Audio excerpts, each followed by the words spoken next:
Join the ride with this year's highlighted farmers to give you a look at what it's like inside the cab during harvest season. It's the Cab Cam, brought to you by Hancock and Sarah Gordo, Farm Bureau, Petroblend, Mason City All Risk, MBT Bank, Johnson Oil, and Linex. And now, let's go to the cab with your host, Jay Brooks. It's another episode of the Cab Cam. I'm out here with Eric Arthur now, just we're just south of Manley, really. Yeah, just a mile south of town here. Back and forth, picking a little corn today. Yeah, how's it been going? I mean, you asked earlier about how many, how the fields have been and things like that, and the crops. And I have to say, this is probably the wettest field that we've seen so far. Yeah, it's quite the interesting year this year with all the rain that we had late in the summer. August and September, it's made for an interesting fall. A lot of stuck combines. We haven't been stuck, but we've had a fair amount of trucks that couldn't get in and out of the field. Grain carts, and we've left our mark in quite a few of the fields. You can see where we've been. Let's put it that way. Corn's drying down pretty good, but the ground's been wet. Making it tough for getting through without four-wheel drive and a combine. Oh yeah, yesterday we had her down a little bit. Without four-wheel drive, I think we would have been stuck calling for a chain probably. What combine are we riding in here today? We got ourselves a John Deere S670, 12-row corn head on the front. All right, that's something you guys always run 12-row or? Oh, we went to it a couple of years ago here when we got a few more acres that we had to go over, but works out well for us. Wish we had a little more horsepower in the combine, but how with the commodities and prices and everything else, what do you sit and watch that a lot in the combine when you're going, or you just kind of wait until the end of the day? Well, while we're talking here, the market's just popped up on my phone. What do we got? Beans down 15, corn down 6 today. Yeah, that's we keep a close eye on that. That's how we make our money, selling the commodity that we're harvesting out here. Yeah, well, it's funny because technology has really changed. We've talked about that. You got the auto steer in the combine. A lot of guys do that. Oh yeah. But technology really for the better for you farmers. Oh yeah, it is. It's made life a lot easier, more streamlined. Make better decisions. We can track everything that goes on. You know, my iPad over here is mapping the field as we go. What the yield's doing: 218, 221, moisture 18%. Keeping track of it all right as we go back and forth across the field here. So how long you been farming? My first year farming was 2003. Really? On my own, yep. Wow. Yep. So what is that? 14 years now? 15 years? Yeah, long time. Yeah, I farmed a little bit with my dad when I was growing up in high school and stuff, but all on my own since 2003.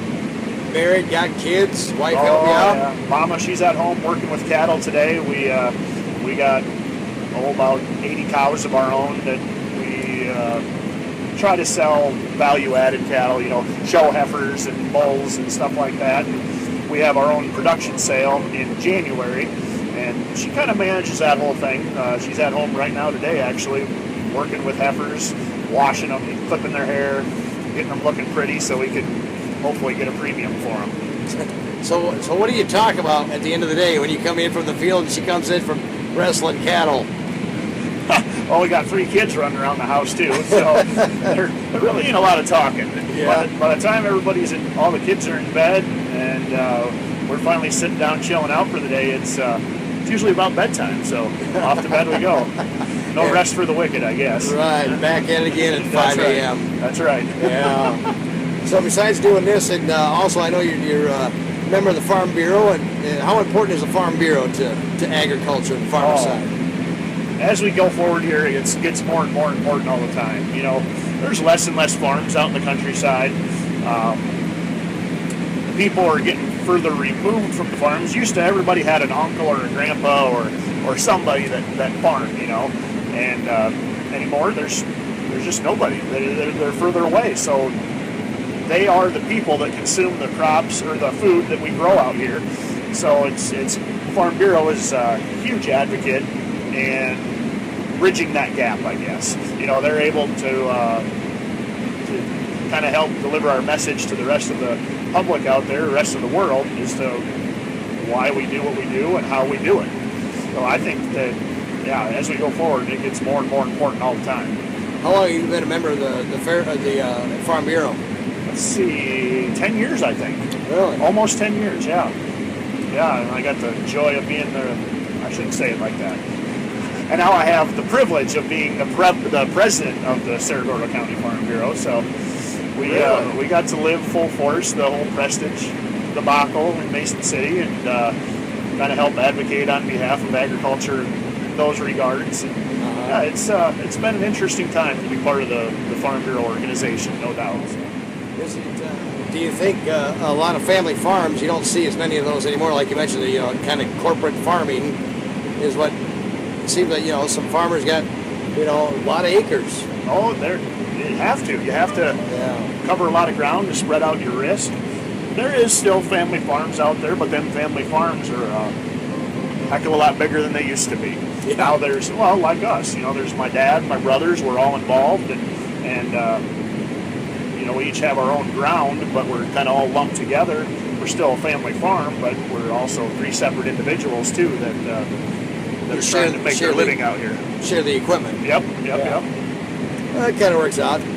Give Dad all the bills and you go play in the toys. If it was only that way. That's right. If it was only that way.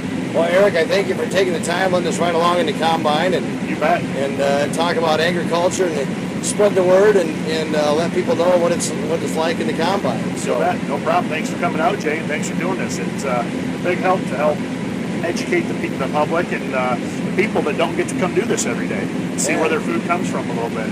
So that's what we do with the video, just kind of trying to bring the farm to the city.